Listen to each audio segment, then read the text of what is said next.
অভ্রের নির্বিকার প্রশ্নে অঞ্জলির করুণ চোখে তার দিকে তাকায়। তার কি করা উচিত কিছুই মাথায় আসছে না।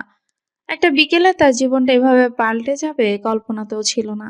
এদিকে শরীফুল সাহেব ২-৩ বার ফোনও করে ফেলেছে। ভাঙা কণ্ঠে বলল, আমি বাড়ি যাব। প্লিজ, বাবা ওয়েট করছে।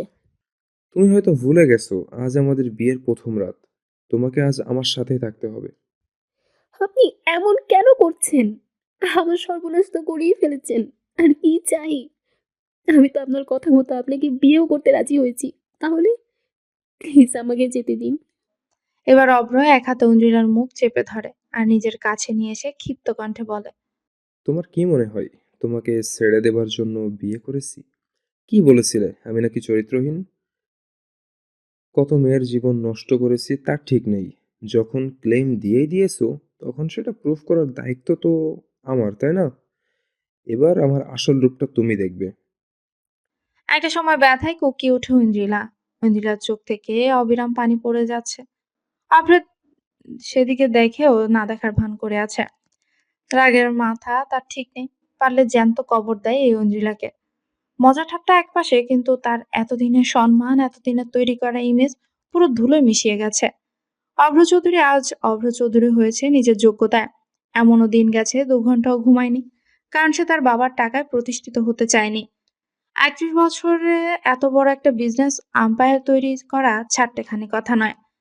সেদিন যখন ওসি তাকে ফোন দিয়ে থানায় আসার কথা বলেছিল, তার থেকে হয়তো লজ্জাজনক কিছুই তার জন্য ছিল না। কমিশনার আঙ্কেল পরিচিত না থাকলে হয়তো এটা একটা নিউজ হয়ে যেত। তাও যে মানুষ তা জানে না সেটাও নয়। অফিসের কানাঘুষা হচ্ছে অফিসেও কানাঘুষা হচ্ছে। ১-২টো ক্লায়েন্টও এ ব্যাপারে নিয়ে জানতে চাচ্ছে। সব মিলিয়ে রাগ ক্ষোভ যেন মাথায় জেঁকে বসেছে। অঞ্জিলাকে তার ভুলে শাস্তি পেতেই হবে। অঞ্জিলাকে একরকম ধাক্কা মেরে গাড়ির দরজা খুলে বের করতে, তারপর অঞ্জিলার সাইডের দরজাটা খুলে শক্ত হাতে অঞ্জিলাকে হিড়হিড় করে টানতে টানতে বাসায় নিয়ে যাওয়ার চেষ্টা করে। অঞ্জিলা বারবার তার হাত ছাড়ানোর চেষ্টা করছে। একটা ছাড়িয়ে ফেললে অঞ্জিলা পেছনের দিকে দৌড় লাগায়, কিন্তু বেশি দূর যেতে পারে না। অভ্র তাকে ঠিক ধরে ফেলে। এরপর কাঁধে তুলে বাড়ির দিকে হাঁটা দেয়। এই বাড়িটা শহর থেকে বেশ দূর। একটা একতলা বাড়ি, মেঘের ভেলাতে শিফট হওয়ার আগে একটা সময় এখানেই থাকতো অভ্র। অঞ্জলিকে নিয়ে মেঘের ভেলায় ওঠা সম্ভব নয়, তাই শহর থেকে দূরে এ বাড়িটাতেই নিয়ে এসেছে। অঞ্জলি ইচ্ছে মতো কিলঘুষি দিয়েই যাচ্ছে অভ্রকে। তাতে অভ্রের কিছু যায় আসে না। একটা অন্ধকার রুমে বেডের উপর একরকম অঞ্জলিকে ছুঁড়ে মারে সে। ভয়ে হাত পা ঠান্ডা হয়ে এসেছে অঞ্জুলার। বাড়িটাতে কেউ নেই। রুমটাও অন্ধকার হলেও আলো ছায়ার আবছা আভা আছে। তাতেই অভ্রের রৌদ্রমূর্তিটা দেখা যাচ্ছে। অভ্র কাছে আসতে এক প্রকার চিৎকার করে কাঁদতে লাগে অঞ্জুলা। প্লিজ যেতে দিন আমায়। আমার সব তো শেষ করেই দিয়েছেন। এবার আমাকে মুক্তি দিন। আমি ক্ষমা চাচ্ছি আপনার কাছে। আমি কোনো দিন আর আপনার পেছনে লাগবো না। প্লিজ, আমার আত্মসম্মানটুকু নষ্ট করবেন না। হাত জোর করছি।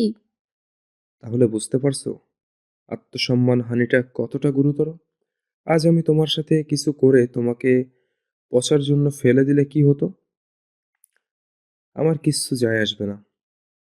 তোমার বাবা ভাইয়ের সম্মান হানি হবে।